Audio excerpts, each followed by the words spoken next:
আদম আলাইহিস সালামের 110 জোড়া সন্তান ছিল। কয় জোড়া? 110 জোড়া সন্তান ছিল হযরতে আদম আলাইহিস সালামের।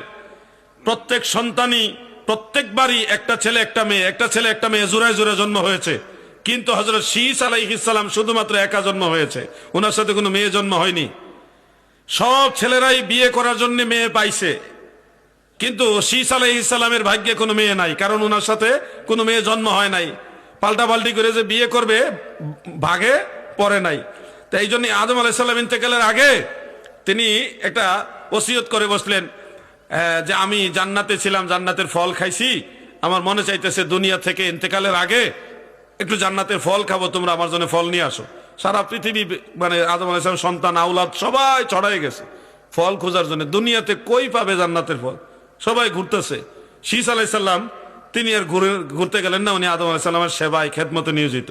এক পর্যায়ে আদম আলাইহিস সালাম শীস নবীকে বলে, শীস তারা তো ঘুরে, তারা পাবে না, তুমি পাবে, কারণ তুমি আল্লাহর নবী, আমার পরে তুমি খলিফা নবী, অতএব তোমার দোয়া আল্লাহ কবুল করবে। তুমি কাজ করো, জাবালে কাসিউনে, সিরিয়ার রাজধানী দামেস্কে এই পাহাড় অবস্থিত, সেই পাহাড়ে আমি গুনাহগার উঠছি, সেই পাহাড়ে গিয়ে তুমি উঠো, দোয়া করো, আল্লাহ তোমার দোয়া কবুল করবে এবং জান্নাত থেকে ফল পাঠাবে। এটা আল বেদায়া ওয়ান নেহার মধ্যে আছে ঘটনাটা।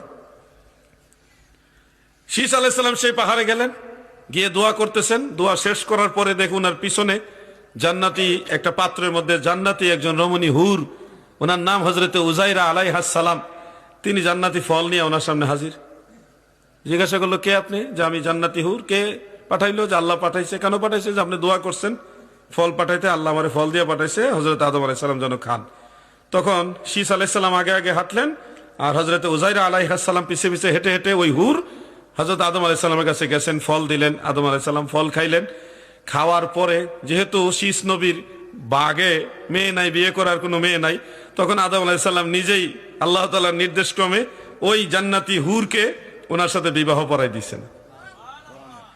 সুবহানাল্লাহ তো কইছেন। এবার শুনেন, এই পৃথিবীতে যত মানুষ আছে অধিকাংশ মানুষ হইল ওই জান্নাতি হুর। উনি তো নূরের তৈরি, মাটির তৈরি না, নুতফার তৈরিও না, উনি নূরের তৈরি হুর। উনার গর্ভ থেকে যে সন্তানরা আসছে তাদের পর্যায়ক্রমে বংশধর হইলেন আপনারা আমরা।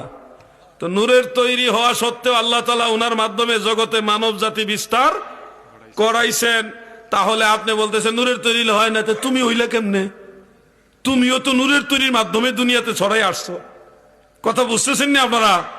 এই হলো ভাই, মাটির ব্যবসা করেন না, মাটির ব্যবসা কোনো চান্স নাই।